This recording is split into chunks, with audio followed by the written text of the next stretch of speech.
بس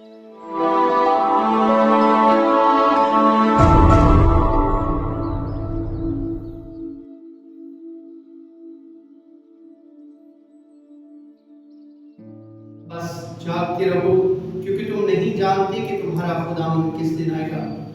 مسیح خدا میرے عزیز بھائی اور بہنوں، آج ہم بڑی خوشی، شادمانی اور نہایت عقیدت کے ساتھ خداوند کے پاک گھر میں موجود ہیں، تاکہ عالمگیر کلیسیا کے ساتھ مل کر سال کے دوران 32ویں عام اتوار کی لطوریا میں شامل ہو سکیں۔ آج کے تینوں تلاوتوں کا نقطۂ عروج ایمان، امید، مسیح کی آمد اور حکمت کی تلاش پر مبنی ہے۔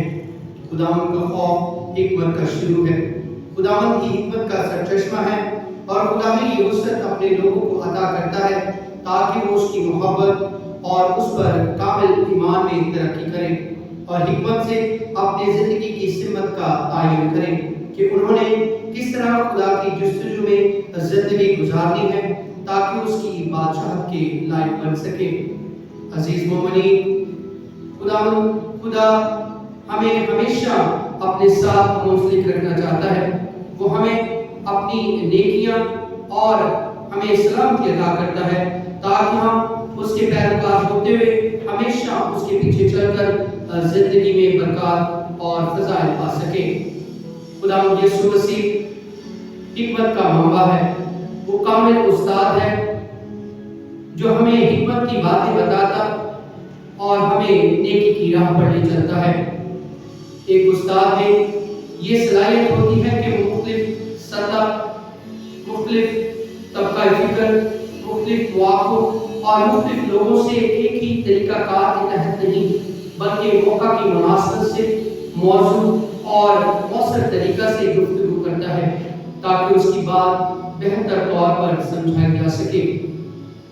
خدا یسوع کے بھی کلام پڑھنے کے مختلف طریقے و انداز ہیں، کبھی وہ معجزات کی صورت میں، کبھی الفاظ سے، کبھی مبارکبادیوں کی صورت میں، کبھی برہم ہو کر افسوس اور تنقید کے انداز میں، اور کبھی تمثیلی انداز میں گفتگو کرتا ہے۔ آج کے انجیل مقدس میں تمثیلی طریقہ کلام پایا جاتا ہے، جس میں آسمان کی بادشاہی کو 10 کماریوں سے تشبیہ دی گئی ہے۔ ان میں سے 5 کو عقل مند اور 5 کو بے وقوف بیان کیا گیا ہے۔ سوال یہ پیدا ہوتا ہے کہ عقل مند کون ہے؟ جب ہم عقل مند کی بات کرتے ہیں تو عقل مند وہ ہیں جو حکمت سے ملوث ہیں، حکمت اور دانائی سے پر ہیں، حکمت عملی سے ان کی تیاری بہتری نظر آتی ہے۔ حکمت خدا کی نعمت ہے جو اس شخص کو ملتی ہے جو اسے پانے کی جستجو کرتا ہے، جو اس کی تلاش میں رہتا ہے۔ حکمت انسانوں کو عقل مند اور دانش مند بناتی ہے اور ہر علاقے میں ان کو مل پڑتی ہے، جیسے کہ 5 عقل مند کماریاں۔ اب بے عقل کون ہیں؟ یہ وہ ہیں جو حکمت سے بالکل خالی ہیں، جس کی زندگی عقل و فہم سے بعید ہے۔ ان کی زندگی میں نہ چاشنی ہوتی ہے، نہ ہی بہتری، نہ انہوں نے فہم اور ادراک سے سوچنا سمجھنا اور نہ ہی زندگی گزارنے کے لیے بہتر حکمت عملی اپنائی ہوتی ہے۔ ان کی زندگی اور کام کسی منصوبہ سازی کے تحت نہیں ہوتے، بالآخر ذلت، رسوائی اور پچھتاوا ان کا مقدر ٹھہرتا ہے، جیسے کہ 5 بے عقل کماریاں۔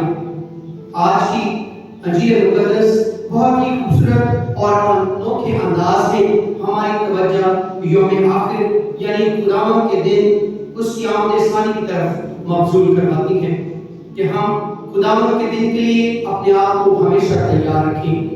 اس میں تیل پر زور دیا گیا ہے کہ بے عقل کماری کے پاس تیل ختم ہو گیا اور ان کی شمعیں بجھنے لگیں۔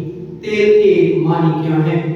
کچھ مفسرین انجیل مقدس کے بارے میں بیان کرتے ہیں کہ عقل مند کماری کے پاس تیل کی وافر مقدار موجود تھی۔